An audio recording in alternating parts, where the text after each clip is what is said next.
नमस्कार विद्यार्थी मित्रांनो, आज आपण पाहणार आहोत एम ए मराठी M54 122 साहित्य अभ्यास पद्धती प्रथम सत्र पुस्तक तिसरे साहित्य प्रकारानुसार अभ्यास यातील घटक 5वा वाचकांच्या आकांक्षा आणि साहित्य प्रकार। या घटकाचा अभ्यास केल्यानंतर आपणास वाचक अभिरुचीची म्हणजे काय हे समजेल। वाचकांच्या अभिरुचीचा साहित्य प्रकारांवर कसा प्रभाव पडतो हे समजण्यास मदत होईल। वाङ्मयीन इतिहासाचा व परंपरेचा अभ्यास हा एक प्रकारे वाङ्मयीन अभिरुचीचाही प्रत्यक्ष अभ्यास असतो हे लक्षात येईल। समकालीन माध्यमांचा साहित्यावर प्रकारांवर कसा प्रभाव असतो हे समजेल। उत्तर आधुनिकेत साहित्य प्रकार ही संकल्पना गौण का ठरते याची कल्पना येईल।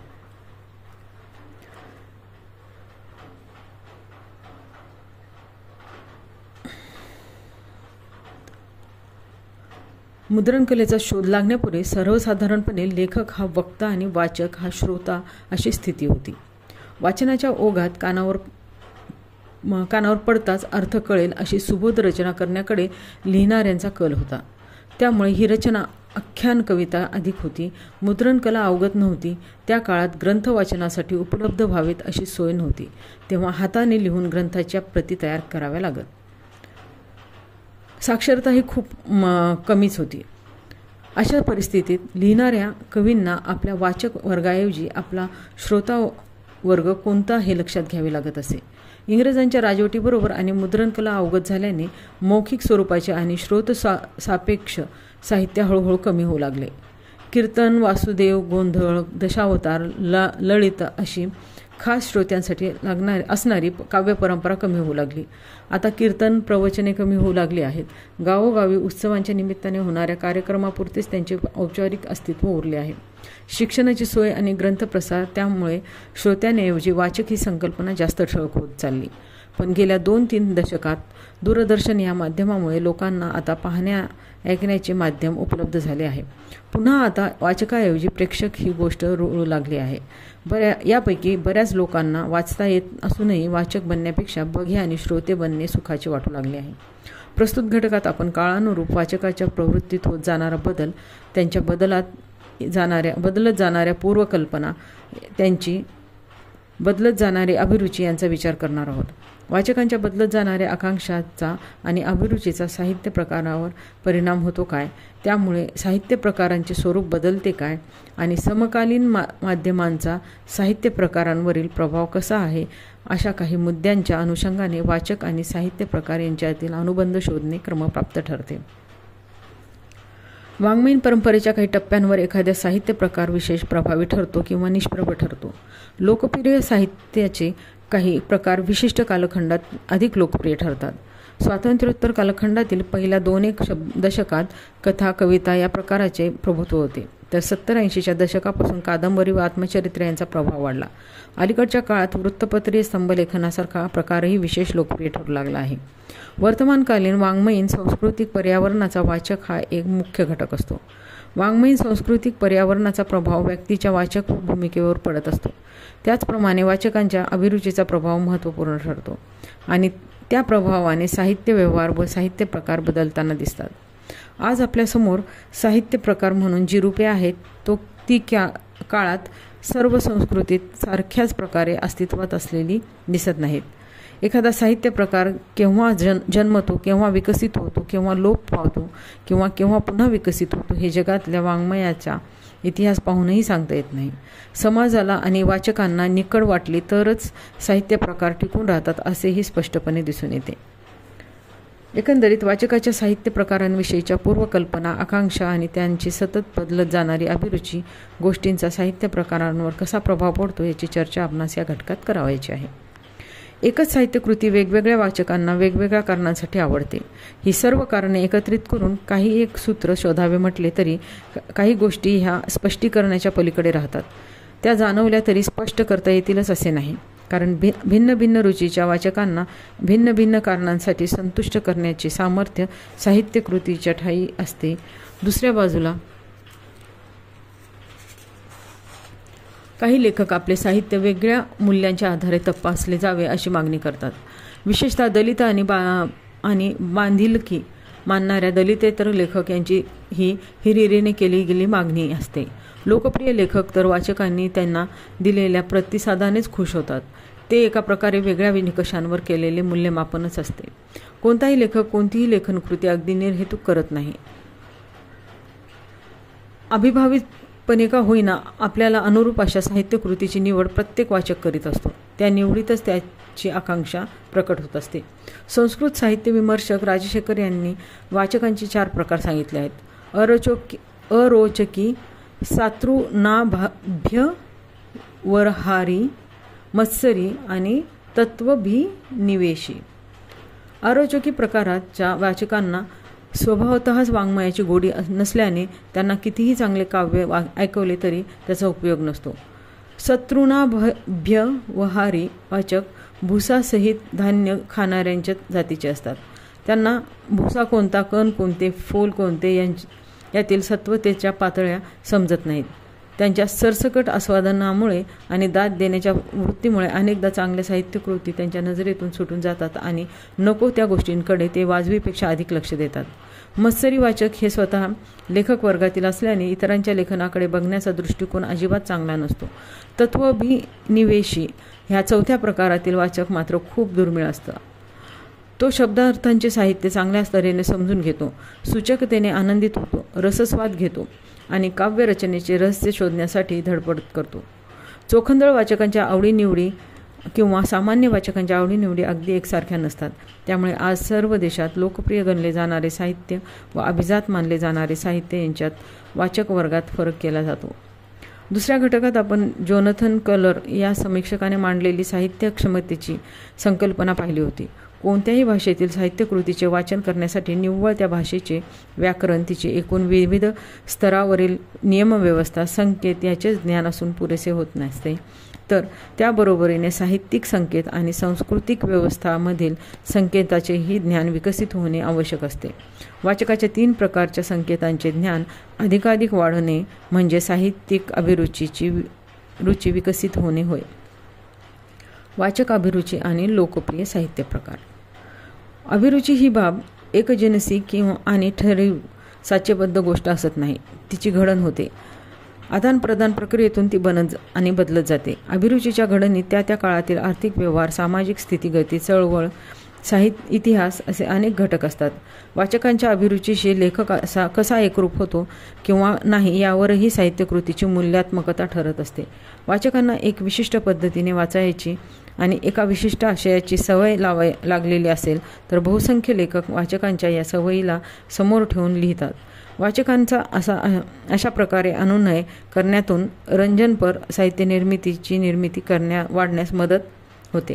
वाचकांच्या रसिकांच्या भावनांना कुरवाळणे, त्यांच्या आवडीनिवडीला कुठेही धक्का लागू नये याची काळजी लेखक घ्यायला लागतो. मग अशा प्रकारच्या वाङ्मयाची निर्मिती विपुल होते आणि काही काळापुरती त्याला अफाट लोकप्रियता मिळते. पण काळाबरोबर लोकप्रियता ओसरते आणि हे वाङ्मय वाचकांच्या स्मरणातून कायमचे नाहीसे होते. मात्र वाचकाच्या अभिरुचीची फिकीर न करता लेखक नवी मूल्ये मांडण्याचा प्रयत्न करतो तेव्हा प्रस्थापित अभिरुचीशी टकराव निर्माण होतो. या टकरावातून साहित्याचे नवे प्रवाह रुजण्याची, नवे प्रयोग निर्माण होण्याची आणि नव्या साहित्य प्रकारांच्या आगमनाची शक्यता अधिक असते. आशय आणि तो व्यक्त करणारी संकेत व्यवस्था जैसे ती ठेवणाऱ्या लेखकांची संख्या अधिक असते. कारण वाचकांच्या प्रस्थापित अभिरुचीला धक्का लावण्याचे धैर्य आणि सामर्थ्य त्यांच्यात नसते. त्यामुळे अशा प्रकारचे लेखन हे सामान्य वाचकाच्या अभिरुचीचे नियत झालेले असते. अशा प्रकारच्या साहित्याला वाचनालयातून वाचकांची मागणी खूप असते. 1960 नंतर मात्र मराठीत दलित लेखकांनी वेगवेगळ्या अभिरुचीचा आग्रह धरला. प्रस्थापित अभिरुचीने दलित साहित्याला आपल्यात सामावून घेतले आणि मराठी अभिरुचीला एक नवे परिमाण प्राप्त झाले. याचा अर्थ असाही काढता येईल की काही लेखकांच्या संवेदनाला प्रतिसाद देणारी अभिरुची त्या काळात असेलच असे नाही. महात्मा फुलेंच्या काळात त्यांच्या संवेदनेला प्रतिसाद देणारी अभिरुची नव्हती किंवा ती अल्प प्रमाणात होती असे म्हणता येईल. किंवा असेही म्हणता येईल की महात्मा फुले यांनी नव्याच अभिरुचीचा निर्देश केला व ती स्थिर होण्यास 100 वर्षांहून अधिक काळाचा जावा लागला. सामान्य वाचकांच्या अभिरुचीला काल्पनिक पातळीवरून कृती करायला अवसर देणाऱ्या साहित्यकृती मोलाच्या वाटतात. अशा काल्पनिक पातळीवरून केलेल्या कृतींनी त्यांचा वेळही छान जातो. आदर्शाचे प्रतिनिधित्व करणाऱ्या, त्यासाठी झगडणाऱ्या नायक नायिकांच्या जीवनगाथा त्याला आनंद मिळवून देतात. रणजित देसाई, शिवाजी सावंत, नासी इनामदार, बाळ कोल्हटकर, वसंत कानेटकर, गोनी दांडेकर हे अशा वाचकांचे आवडते लेखक आहेत. वाचकांच्या आस्वाद प्रक्रियेवर डोळा ठेवून लेखन करणाऱ्या लेखकांची घडण वाचकच करतो. त्यांची अभिरुची वाचकांनी घडविलेली असते. वाङ्मय व्यवहाराचा फार मोठा प्रांत आज अशा लेखकांनी व्यापलेला आहे. महसू पाटील म्हणतात त्याप्रमाणे एकंदरीत पाहता पारंपरिक मूल्यसरणी आणि तिच्या कोंदणात केलेले सहज प्रेरणांचे सरधोपट चित्रण ही लोकप्रिय साहित्याची बलस्थाने आहेत. त्यात आशयगीत नाविन्य नसते आणि अभिव्यक्तीचेही नाविन्य नसते. आशय व अभिव्यक्ती यांच्या अभिन्नतेचा विचार तर कोणाच्या मनाला स्पर्शूनही जात नाही. त्यातील आशयसूत्रे ठराविक असतात. या आशयसूत्रांची मांडणी करताना बरेचदा अनुभव क्षेत्राच्या वेगळेपणावर अधिक भर असतो. सामान्य वाचकांना अपरिचित असे अनुभव क्षेत्र त्यासाठी निवडले जाते. उदाहरणार्थ संस्थानी वातावरण, उच्चभ्रू जग, गुन्हेगारांचे आणि पोलिसांचे जग, वेश्या जग अशा जगाबद्दल सामान्य वाचकाला कुतूहल, काहीसे भयही आहे. प्रत्यक्षामध्ये त्यापासून 2 हात दूर राहावेसे त्यांना वाटते, पण त्याचा परिचयही करून घ्यावासा वाटतो. या कल्पना विश्वात वावरताना भावनिक अनुभवाबरोबरच आपल्याला काही नवी माहिती मिळत आहे असे त्यांना वाटते. त्यामुळे अनुभव क्षेत्राला भावमूल्याबरोबर काहीसे ज्ञानमूल्यही प्राप्त होते. ऐतिहासिक पौराणिक वाङ्मय कृती तो वाचतो आणि तोच इतिहास हीच पुराणे असल्याचे तो मानतो. त्याला निखळ ज्ञान नको असते. जुजबी माहिती आणि ती कल्पनेच्या रंगाने रंगलेली त्याला अधिक संतोष देते. याचा अर्थ अशा सहज प्रेरणांचे चित्रण करणारे सर्वच वाङ्मय त्याला आवडते अशातला भाग नाही. चंद्र खानोलकर, पुशी रेगे, भाऊपाध्ये यांच्या लेखनातून स्त्री पुरुष विषयक रतीचे व कामभावनांचे अतिशय प्रभावी चित्रण असून सामान्य वाचक अशा लेखनापासून फटकूनच राहिला आहे. त्याचप्रमाणे विजय तेंडुलकरांच्या नाटकातील कामभाव व क्रोर यांचेही आकर्षण त्याला वाटलेले नाही. याचाच अर्थ सहज प्रेरणांचे चित्रण सुखद, सहज समजेल आणि दिवा स्वप्न साकारणारे असेल तरच तो तिकडे आकृष्ट होतो. 1940 ते 1960 हा कालखंड साधारणपणे असे दिसते की मध्यमवर्गीय व्यक्तीच्या जीवनाला अनुसरून त्याच्या मनातील विचार, भावना व त्या दृष्टीने येणारे प्रश्न, समोरच्या समस्या याच्यापर्यंत कशा नेता येतील याचा विचार मराठी नाटककारांनी केला. विश्राम बेडेकर यांच्या ब्रह्मकुमारी या नाटकाचे उदाहरण लक्षात घेण्यासारखे आहे. या नाटकातून बंडखोर प्रवृत्तीच्या स्त्रीला अधोरेखित केले आहे. एक तात्कालीन समाजव्यवस्थेला ते आवडले नाही आणि 1-2 प्रयोगानंतर ते नाटक रंगभूमीवर सादर करण्याला विरोध करण्यात आला. जेव्हा नाटकातील बंडखोर स्त्रीची व्यक्तिरेखा बदलून पारंपरिक करण्यात आली तेव्हाच या नाटकाला प्रयोगाची अनुमती देण्यात आली. प्रेक्षकांच्या अशा प्रकारच्या अभिरुचीमुळे नाटकातून ढोबळ भावनांची यांत्रिक अभिव्यक्ती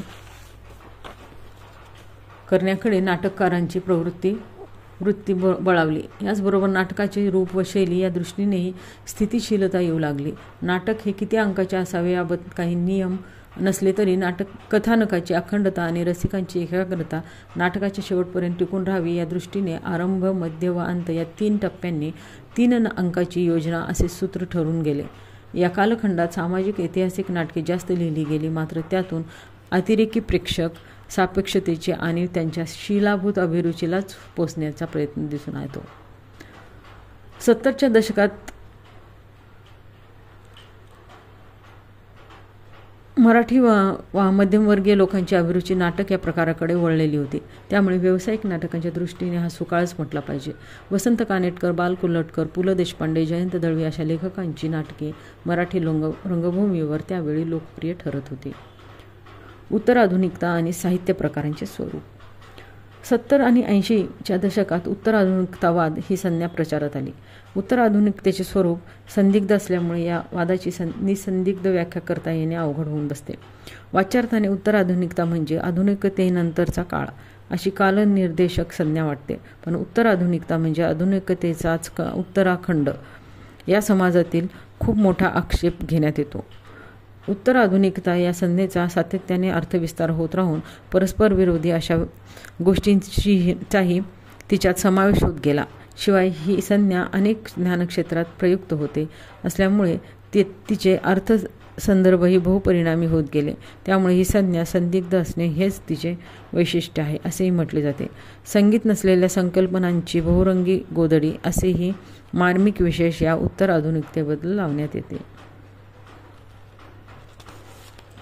समकालीन माध्यमांचे साहित्य प्रकारांवरील प्रभाव. एक साहित्य प्रकार म्हणून कथेला सापेक्षता दीर्घ परंपरा नाही. 19व्या शतकाच्या पूर्वार्धात जर्मनी, अमेरिका, फ्रान्स आणि रशिया अशा देशात कथालेखनाला सुरुवात झाली. या सुमारास इंग्लंड, युरोपमध्ये नियतकालिकांचा उदय झाला. कथेसारखा स्फुट साहित्य प्रकार या नियतकालिकांना विशेष अनुरूप ठरला. एक स्वतंत्र साहित्य प्रकार म्हणून तिचे सत्व प्रस्थापित होण्याच्या प्रक्रियेत आणि कथेच्या जडणघडणीत व वाढत्या प्रमाणातील निर्मिती नियतकालिक संस्कृतीचा खूप मोठा हातभार लागला. नियतकालिक संस्कृतीचा प्रभाव आंतोन चेखॉव्ह या रशियन लेखकावरही पडलेला दिसून येतो. या रशियन लेखकाची पहिली कथा 1880 साली प्रकाशित झाली. 1880 साली दोस्तोयेव्स्कीचा मृत्यू झाला होता, तर टॉलस्टॉयचे महत्त्वाचे लेखन तोपर्यंत लिहून संपले होते. याच काळात त्यावेळी रशियात नियतकालिकांचा सुळसुळाट वाढला होता. या नियतकालिकांचा मुख्य वाचक वर्ग मध्यम वर्ग होता. 1880च्या वर्षभरात चेखॉव्हने मागणी तसा पुरवठा या न्यायाने चक्क दर महिन्याला 10 अशा प्रमाणात जवळजवळ 125 कथा लिहिल्या. अर्थातच चेखोव्हच्या कथा वाचकांना आवडायलाही लागल्या होत्या. नियतकालिकांमधून खास करून मध्यम वर्गाला वाचायला आवडेल अशा मजकुराची एक प्रकारे गरज चेखोव्हच्या कथातून भागू लागल्या. या कथा लेखनातून त्याने बऱ्यापैकी पैसाही कमविला व स्वतःचा प्रापंचिक खर्च भागविला. नियतकालिकांच्या निकडीतून पुष्कळ कथालेखन करून चेखॉव्ह लोकप्रिय झाला. आपल्याकडे 19व्या शतकात नियतकालिकांचा प्रसार सुरू झाला. शिक्षणाचा प्रसार, दळणवळणाची वाढत गेलेली सुविधा आणि छापखान्याची सोय अशा गोष्टींमुळे नियतकालिकांच्या उदयाला प्रोत्साहन मिळत गेले. केवळ मनोरंजन अपेक्षा उद्बोधन हा मुख्य उद्देश या नियतकालिकांमागे होता. लोकशिक्षणाचे देणे, ज्ञानप्रसार करणे, भौतिकशास्त्रांचा जनसामान्यांना परिचय करून देणे अशा गोष्टींचा आग्रह नियतकालिकातून प्रकाशित होणाऱ्या लेखनातून प्रकट होऊ लागला. यातून नियतकालिकांना साजेसा साहित्य प्रकार म्हणून मराठीत निबंध वाङ्मयाचा जन्म झाला. याच काळात आपल्याकडे भाषांतर प्रक्रियेतून मराठी कथालेखन जोशात सुरू झाले. त्यापूर्वी मौखिक परंपरेतून सांगितल्या जाणाऱ्या व ऐकल्या जाणाऱ्या कथांची आपल्याकडे खूप मोठी परंपरा होती. पण मुद्रणाच्या सोयीमुळे ही परंपरा बाजूला पडून नवीन वाट चोखाळण्याचा प्रयत्न होऊ लागला. यातील बहुतेक कथालेखन अद्भुत रसप्रधान आणि शृंगार प्रकारचे होते. ही कथा प्राथमिक मनोरंजनाच्या पातळीवर अडकून पडलेली दिसते. एका बाजूला निबंध वाङ्मयातून सामाजिक सुधारणा आणि ज्ञानप्रसाराचा आग्रह धरला जात असताना कथा मात्र मनोरंजनात गुंतून पडली. मूळ मौखिक परंपरा सोडून फारसी, अरबी, इंग्रजी अशा भाषातील मूळ कथांच्या भाषांतराचा प्रभाव राहिल्याने या कथेला स्वतःचे असे रूप नव्हते. या कथेचा सुधारणावादाशी फारसा संबंध आला नाही. दिवाळी अंकातून लघुकथा व लघु कादंबरी यासारख्या साहित्य प्रकारांच्या निर्मितीत व त्यांच्या अभिरुचीविषयक जडणघडणीस वाव मिळाला. पण त्यातून मागणी तसा पुरवठा या प्रकारची रीती यंत्रणा साहित्य क्षेत्रात उभी राहिली असेही विनोदाने म्हटले जाते. सुरुवातीच्या काळात वळीव, वेना यासारख्या गंभीर प्रकृतीच्या कथा लिहिणारा शंकर पाटलांसारखे लेखकसुद्धा उत्तरार्धात मात्र रंजनपर आणि विनोदी वळणाच्या कथा लेखनाच्या आहारी गेला. यामागची कारणमीमांसा सांगताना नागनाथ कोतापल्ले म्हणतात, प्रारंभी सिनेमा क्षेत्रापासून जाणीवपूर्वक दूर राहणारा हा लेखक सिनेमाच्या जाळ्यात इतका रुतत गेला की त्याला विचार करण्याला वेळ मिळत नसणार, किंवा ते इतके सिनेमामय होऊन गेले होते की प्रत्येक गोष्ट सिनेमाच्या पद्धतीने मांडायचे असे झाले असणार. समकालीन माध्यमाचा दबाव आणि प्रसिद्धीच्या प्रलोभना अनेक मोठे लेखक बळी पडलेले दिसून येतात. धगसारखी कादंबरी लिहिणारे उद्धव शेळके पुढील काळात मात्र दिवाळी अंकातून रंजनपर आणि लोकप्रिय साहित्याची मागणी पूर्ण करीत राहिले. आजच्या विज्ञान, तंत्र आणि माहितीच्या काळात सर्वच क्षेत्रामध्ये बदलाचे वारे वाहत आहेत. त्याचा प्रभाव साहित्य क्षेत्रावरही जाणवत आहे. या तंत्रज्ञानाने लेखनासाठी एक नवा अवकाशच उपलब्ध करून दिला आहे. लेखनासाठी नवीन नवे प्रकार जन्माला येत आहेत. एका बाजूला इंटरनेट, मोबाईल या गोष्टींमुळे व्यक्तींमधील संपर्क विश्व विस्तारत आहे, पण भावविश्व मात्र आकुंचित पावत आहे. क्षणात जगभरात कुठेही असणाऱ्या व्यक्तीशी संपर्क साधणे आज सहज शक्य झाले आहे. इतके वेगवान संपर्क माध्यमे भरपूर प्रमाणात उपलब्ध आहेत, पण परस्पर संवाद मात्र क्षीण होत चालले आहेत. इंटरनेट सुविधांमुळे ब्लॉग हा नवीन प्रकार रुजू झाला. वेगवेगळ्या ब्लॉग्सवर डोकावले की त्यात स्फुट स्वरूपाचे लेखन वाचायला मिळते. अभिव्यक्तीची निकड वाटणारे मंडळी स्वतःचे लहानसहान अनुभव शेअर करण्यासाठी असे प्रकार जवळ करीत आहेत. लेखनाच्या जोडीला सुंदर छायाचित्रे, व्हिडिओ क्लिप्स आणि साठवून ठेवलेल्या संगीतिका धून वापरण्याची संधी असल्याने सध्याचा तरुण वर्ग या प्रकारांकडे आकृष्ट झाला आहे. दृक आणि ध्वनी संवेदना प्रभावी ठरल्यामुळे मजकुराचा प्रभाव वाचकांपर्यंत लवकर पोहोचत आहे. आजच्या काळात दूरदर्शनवरील मालिका लोकप्रिय मनोरंजनाचे माध्यम बनले आहे. त्यामुळे पटकथा या प्रकाराला महत्त्व आले आहे. दूरदर्शन, आकाशवाणी, संगणक, इंटरनेट अशा प्रसारमाध्यमांमुळे ग्रंथसंस्कृतीला जबरदस्त हादरा बसला आहे. या माध्यमांच्या तुलनेत पुस्तके महागडी वाटून विकत घेणे परवडणाशी झाली आहेत. त्यामुळे अभिव्यक्तीसाठी ग्रंथ, नियतकालिकांऐवजी या नव्या प्रसारमाध्यमांवर आणि नवनव्या प्रकारांवर अवलंबून राहावे अशी स्थिती निर्माण झाली. लोकप्रिय अभिरुचीला समोर ठेवून प्रसारमाध्यमांची वाटचाल सुरू असते, कारण त्यावरच त्यांची व्यावहारिक गणिते अवलंबून असतात. त्यामुळे वेगवेगळी प्रलोभने दाखवून लिहिणाऱ्या मंडळींकडून चटपटीत, कुतूहलपूर्वक अशा लेखनाची मागणी केली जाते. अर्थातच त्याचा परिणाम साहित्य प्रकारांवर पडत जातो. धन्यवाद.